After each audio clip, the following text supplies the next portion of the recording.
The Ford Ranger Raptor sits in a strange position for a truck this capable. It is the smallest vehicle Ford has ever given the Raptor name, and for the second year running it has landed on the list of the 10 best trucks in America, which is rare company for something this size. What makes it interesting is not that it exists, but that Ford built a genuine desert runner and then priced it well under the full-size trucks people assume you need for this kind of performance.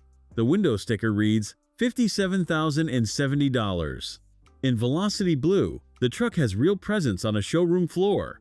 The grille is the part everyone notices first, with Ford spelled out in block letters across a black mesh that looks like it belongs on something twice the price. There are amber marker lights set into the upper edge, a styling cue Ford borrowed straight from its bigger Raptors, and they give the front end a width it would not otherwise have. The fender flares are enormous, finished in a textured gray that hides scuffs, and they cover 33-inch BFGoodrich all-terrain tires that look ready to leave the building on their own. I walked around to the side, and the Raptor graphics along the bed and the flared arches make this thing look like it is moving while parked. It is aggressive without tipping into cartoon territory, which is a balance a lot of off-road trucks get wrong. Around the back, the tailgate has Ranger stamped deep into the metal. The Raptor badge sits to one side, and the integrated tow bar and recovery hooks remind you this is a working truck underneath the show. The rear bumper has built-in steps to make climbing into the bed easier, a small detail that tells you who this truck is really for. Open the door, and the cabin commits hard to the theme. The seats are wrapped in black leather with code orange accents running down the bolsters and across the stitching, and the Raptor logo is embroidered into the headrests. The steering wheel is the centerpiece, flat at the bottom, perforated where your hands sit, with a bright marker at the 12 o'clock position and a red Raptor badge below the airbag. You sit in it and immediately understand the truck is asking you to drive it hard. The orange shows up again on the air vents, framed in bright surrounds and around the seat belts. It is a lot of color, and I know from talking to owners that not everyone loves it, which is a fair point I will come back to. Ahead of the driver is a digital instrument cluster, and the dashboard is anchored by a 12-inch portrait touchscreen running Ford's latest software, with wireless Apple CarPlay and Android Auto. Below it, Ford kept physical buttons and dials for the climate control, which is a decision I appreciate more every time I use a car that buried everything in a menu. The transmission shifter is a stubby electronic unit, and next to it sits a rotary dial for the drive modes. There are 7 of them, including a Baja setting that sharpens the throttle, holds gears longer, and opens up the exhaust for high-speed desert work. The front seats are heavily bolstered to hold you in place when the surface gets rough, and they manage to stay comfortable on a long highway stretch, which is harder to pull off than it sounds. If a detailed look like this helps you sort out which truck is actually worth your money, subscribe so you catch the next one before you buy.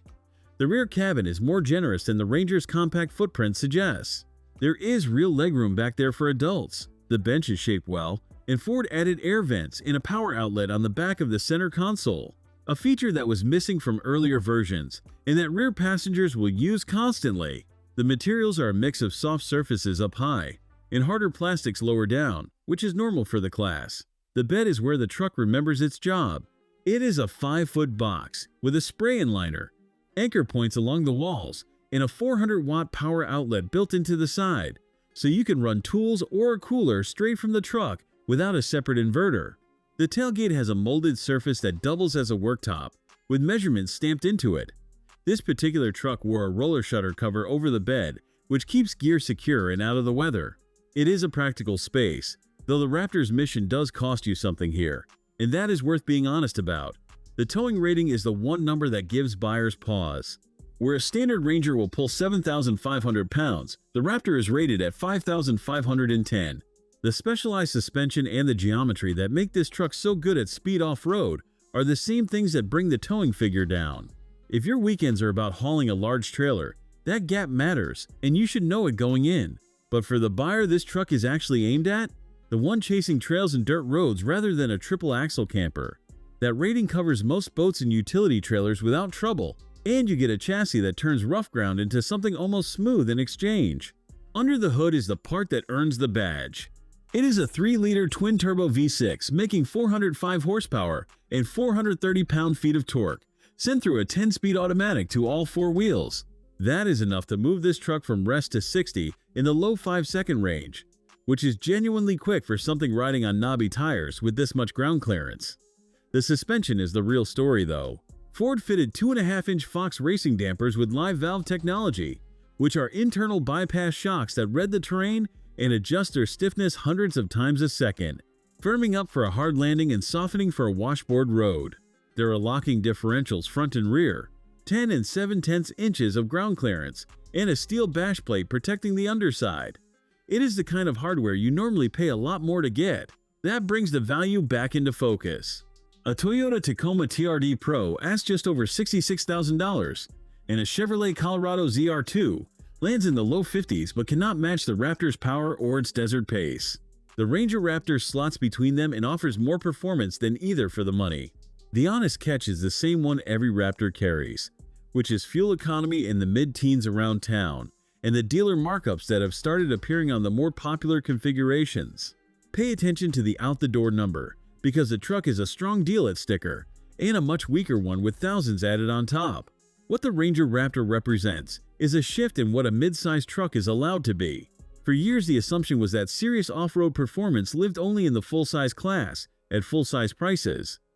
This truck quietly proved that assumption wrong, and it did it well enough to keep winning awards. It is loud, it is fun, and it is far more capable than its size suggests. And if this is where the segment is heading, the next few years are going to be very interesting. For watching.